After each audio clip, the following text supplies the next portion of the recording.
সীমান্তে আসলে কি ঘটছে?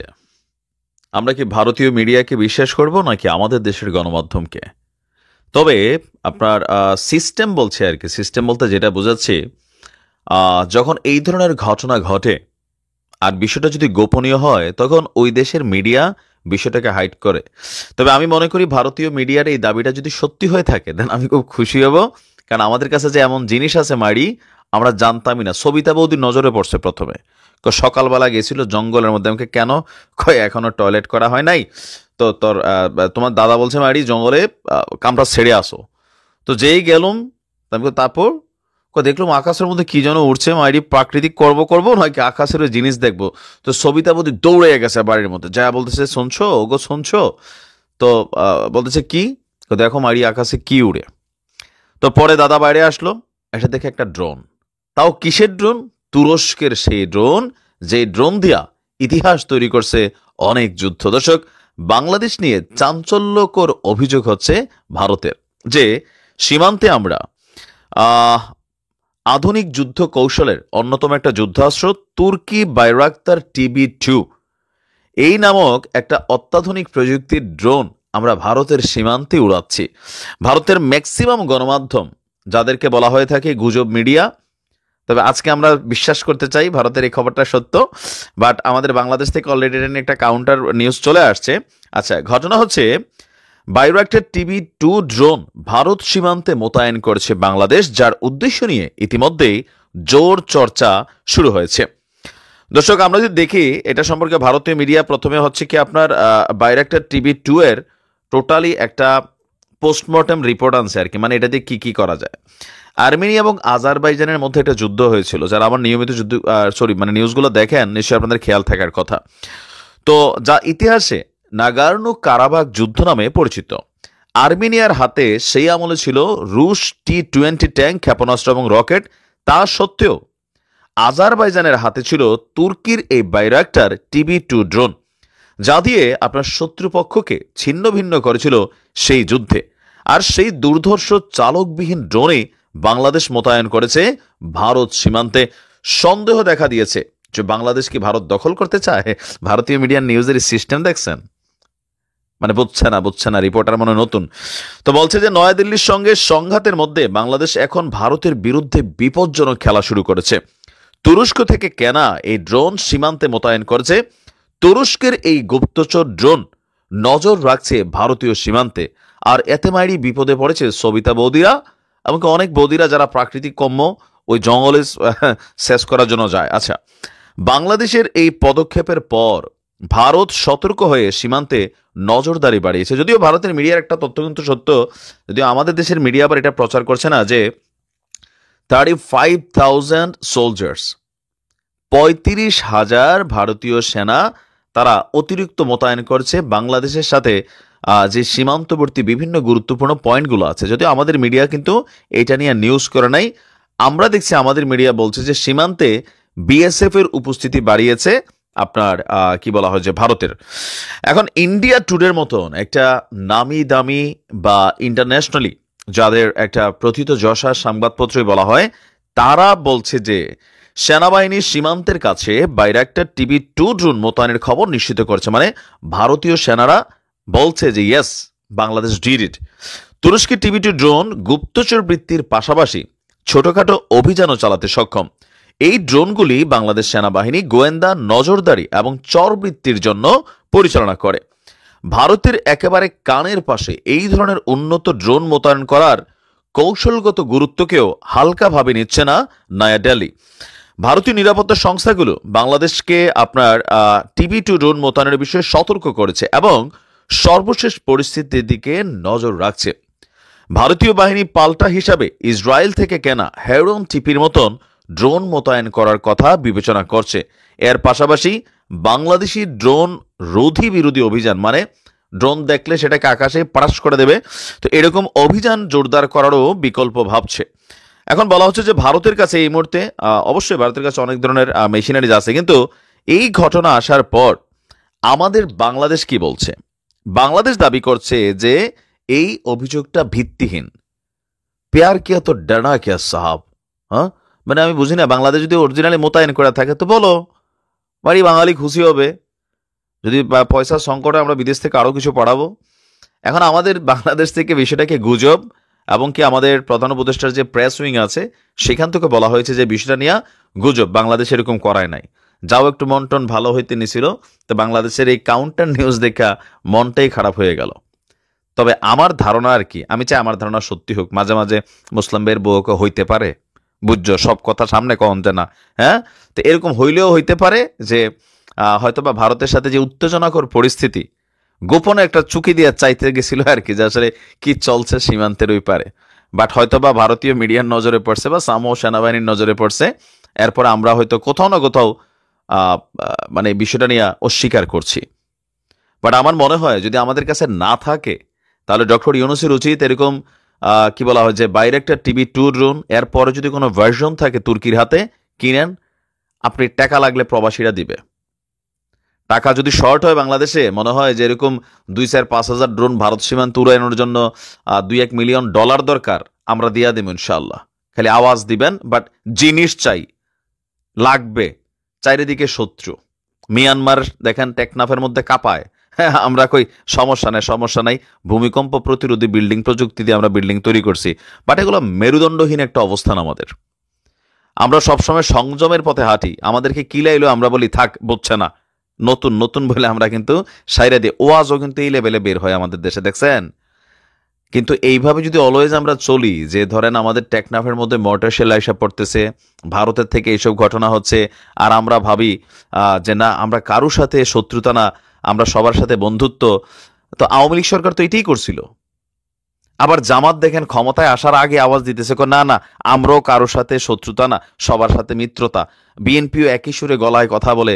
তাহলে এই দেশে কোন সেই রাজনৈতিক দল যারা রাষ্ট্র ক্ষমতায় বসার পরে বলবে আমার সীমান্তে একটা মর্টার শেল তো দূরের কথা, তোমাদের বোমার যদি একটা স্প্লিন্টার ওই দেশের জমিনে পড়ে তাহলে আমাদের এখানে আমরা 3টা ফুটাইয়া তোমাদের এখানে পাঠাই দিব। সামটাইমস আই কন্ট্যাক্টে কথা বলা জরুরি। আমরা স্বাধীন সার্বভৌম রাষ্ট্র, আমাদের দেশ থেকে প্রতি বছর যেই পরিমাণ টাকা পয়সা লুটপাট হয়, কানাডাতে যেই পরিমাণ বেগম পাড়াতে বাড়িঘর তৈরি হয়, এর যদি ধরেন 3/1 একটা সরকার 5 বছর ক্ষমতায় থাকাকালীন এই 53 বছরের ইতিহাস যেটা সাক্ষী দিয়েছে, যেই পরিমাণ লুট করছে বাংলারে, এর 3/1 যদি বাংলাদেশের সামরিক খাতে আসলেই ব্যবহৃত হতো, তাহলে মিয়ানমার একটা ফুটানোর পর আমরা 3টা ফুটাইতাম। প্রয়োজনে বিয়া শাদির ভিতরে ফুটাইতাম, যে সীমান্তে বিয়া শাদী হলে এরকম mortar shell free enjoy, just প্রতিবেশীদেরকে আওয়াজ দাও যে আমরা এখনো সজাগ আছি। আমরা চাই যে ধরেন এরকম একটা অবস্থান বাংলাদেশ সামরিক বাহিনীর হোক। আমরা সবসময় আপোষ না সংগ্রাম রাজপথে ডায়লগ দিয়া সীমান্তে যে আপোষ আপোষ আস্তে করে বলি, আবার যেন মিডিয়া না শোনে। তো এগুলা থেকে বের হয়ে আইসা বাংলাদেশের মেরুদণ্ডটা আরেকটু শক্ত করা দরকার, সামরিক খাতে আরো বিনিয়োগ করা দরকার। আজকের দিনে আপনি উন্নত বিশ্বের দিকে যদি তাকান, রাশিয়ার সামরিক বাজেট দেখছেন $126 বিলিয়ন। মোট রাষ্ট্রীয় বাজেটের 3/1 প্রতিরক্ষা খাতে, যার কারণে পুতিনদের সবাই কেউ আব্বা ডাকে, কেউ পর্দাদা ডাকে, হ্যাঁ কেউ তারে ডন ডাকে। বাট জিনিসটা তো মজার, হ্যাঁ। তা আমরাও চাই আমাদের দেশে কারোর সাথে আমরা ইচ্ছা করে লাগবো না, বাট আমাদের সামরিক খাতকে শক্তিশালী করা দরকার। ইসলামিক ছাত্র শিবির বিষয়ে যে তারা যেন আন্ডারগ্রাউন্ড রাজনীতি তারা যেন বের হয়ে আসে, তাদের নেতাকর্মীরা কেউ চিনে না। তো তারা কারা? তারা কি ছাত্রলীগের সাথে কোনো সম্পৃক্ত, নাকি হিজবুত তাহরীরের সাথে, নাকি এই রাষ্ট্রবিরোধী কোনো সম্পৃক্ততা রয়েছে, নাকি কোনো গোয়েন্দা সংস্থার কোনো কাজ করছে কিনা? জাতির ছদ্মবেশী সংগঠন বা ছাত্রলীগের মধ্যে মিশে থাকা ছাত্র শিবির, নাকি হিজবুত তাহরীর, নাকি অন্য কোনো সংগঠন? প্রায় 4 মাস হয়ে গেছে, কেন এখনও আত্মপ্রকাশ করছে না প্রত্যেকটা ইউনিভার্সিটি থেকে শুরু করে বিভিন্ন জায়গায় মিশে থাকা ছাত্র শিবিরের নেতাকর্মীরা? আপনারা ভিডিওর শুরুর প্রথমে যার বক্তব্য শুনেছেন তিনি হচ্ছেন ছাত্রদলের সভাপতি, কেন্দ্রীয় সভাপতি। গেল 3.5 মাস পরে আমরা দেখছি যে ক্ষমতাকে কেন্দ্র করে বিএনপি এবং জামাতের মধ্যে যে রাজনৈতিক দূরত্ব হয়েছে সেইটারই একটা প্রভাব পড়ছে একদম তাদের যে দলীয় ছাত্র সংগঠনগুলো আছে তাদের উপর। মজার ব্যাপার হচ্ছে ছাত্র শিবির এবং বৈষম্য বিরোধী ছাত্র আন্দোলন, এদের মধ্যে একটা কানেক্টিভিটি আছে। বৈষম্য বিরোধী ছাত্র আন্দোলনের অনেক নেতাকর্মীরাই আসলে ছাত্র শিবিরের নেতাকর্মী হিসাবে বিভিন্ন জায়গায় আত্মপ্রকাশ করছেন, আর এতেই সন্দেহ হয়েছে ছাত্রদলের। দর্শক, ছাত্র শিবিরের রাজনীতি নিয়ে বরাবরই প্রশ্ন ছিল আপনার ছাত্রদলের এই সভাপতি যিনি, তার বেশ কয়েকটা বক্তব্য হয়েছে। ইভেন গেল 2 থেকে 3 দিনে বাংলাদেশে কয়েকটা বড় বড় বৈঠক হয়েছে। বৈঠকগুলোর মধ্যে পাল্টাপাল্টে এক দৃশ্য দেখা গেছে। শিবির এবং বৈষম্য বিরোধী ছাত্ররা যখন একটা প্রোগ্রাম করেছে বিভিন্ন সংগঠন নিয়ে, সেখানে যেমন ছাত্রদল উপস্থিত হয়নি, আবার ছাত্রদলও 28টি সহযোগী ছাত্র সংগঠন নিয়ে যখন সমাবেশ করেছে, সেখানে আবার শিবির ও বৈষম্য বিরোধী ছাত্ররা উপস্থিত হয়নি। ছাত্রদল সভাপতির যে বক্তব্য বা তার যে অভিযোগ যে কেন এখন পর্যন্ত ছাত্র শিবির খোলস ভেঙে তারা রাজনীতির মাঠে আসছেন না, আসলে কে যে কোনটা এই ব্যাপারে তারা কনসার্ন না। ইভেন আরও একটা মজার বিষয় হচ্ছে 1971 সালে জামাতের ভূমিকা নিয়ে যে বিতর্ক সারা বছর আওয়ামী লীগ বলতো, ঠিক একই সুরে এখন ছাত্রদল সভাপতি তিনিও বলছেন 1971 সালের ইস্যুতে জামাত যদি মনে করে তাদেরকে জনগণ ক্ষমা করে দিয়েছে তাহলে এটা ভুল। একাংশের সমর্থন তারা পাচ্ছেন, কিন্তু এই ন্যাশনাল ইস্যুতে বাঙালি জাতি এই জামাত ইসলামকে রাজাকারের ভূমিকার বাহিরে আসলে কোনো কিছু ভাবে না। মানে এখন দেখেন মূল ইস্যুটা আমরা যেটা বুঝতে পারছি, আগামী নির্বাচনকে কেন্দ্র করে বা ক্ষমতার মাঠ দখলের লড়াইকে কেন্দ্র করে বিএনপি এবং জামাতের যে রাজনৈতিক দূরত্ব, সেটাই এখন মানে তারা তো ওইভাবে কথা বলছেন না, তবে ছাত্র সংগঠনগুলো কথা বলা শুরু করেছেন। তবে আমরা যদি দেখি বাংলাদেশের বর্তমান প্রেক্ষাপটে বিভিন্ন জায়গায় বা অতীত রাজনৈতিক ইতিহাস বলে ছাত্রদল ছাত্রলীগ মোটামুটি কাছাকাছি লেভেলেই কিন্তু সবসময় অবস্থান করে। শিবির বরাবরই কৌশলী রাজনীতি করে। তবে শিবিরের এই কৌশলী রাজনীতির মধ্যে রয়েছে আবার এক নান্দনিকতা। তারা টেকনিক্যালি আপনি দেখবেন আমজনতার মধ্যে কোনো সন্ত্রাসী গ্রুপ হিসাবে অথবা সন্ত্রাসী ক্যাডার বাহিনী হিসাবে নিজেদেরকে পরিচয় করিয়ে তোলেনি। বিভিন্ন কলেজ ইউনিভার্সিটি ক্যাম্পাসে বিভিন্ন ধরনের সহযোগিতামূলক অ্যাক্টিভিটিতে আপনি জামাতকে পাবেন, তাদের রাজনীতিগুলো অন্য জায়গায়। জামাতের যেই ইন্টারনাল রাজনীতি আছে মানে ছাত্র শিবিরের, ধরেন ছাত্রদলের একটা নেতাকে যদি আপনি যখন তো একটা কথা বলেন, নগদে 50-100 জন পোলাপাইন এসে আপনাকে কেলাই ফেলবে। কিন্তু শিবির এই কাজটা করে না। শিবির করে কি, কুমিল্লাতে কোনো ঘটনা হলে কেলানোর যদি প্রয়োজন হয় টিম নিয়ে আসে কক্সবাজার থেকে। আবার শিবিরের নামের সাথে রক কাটার একটা সম্পর্ক অনেক আগে থেকে জুড়ে দেওয়া হয়েছে, যে তারা যখন কোনো অ্যাকশনে যায় সেগুলো হয় ভিন্নধর্মী অ্যাকশন। তবে জনতার মতামত কি? এই মুহূর্তে রাজনীতির বাতাসটা অশান্ত অস্থিতিশীল আমরা দেখছি। এই মুহূর্তে ডক্টর মোহাম্মদ ইউনূসের সরকারেও জামাত সরকারের একটা ভালোই প্রভাব আছে বলে আমরা দেখতে পাচ্ছি। ইভেন ভারতের মিডিয়াকে যদি আপনি দেখেন, ডক্টর ইউনূসকে সরাসরি তারা এমন ভাষায় কথা বলে যে মৌলবাদী ডক্টর ইউনূস। এখন এই শব্দগুলা কেন?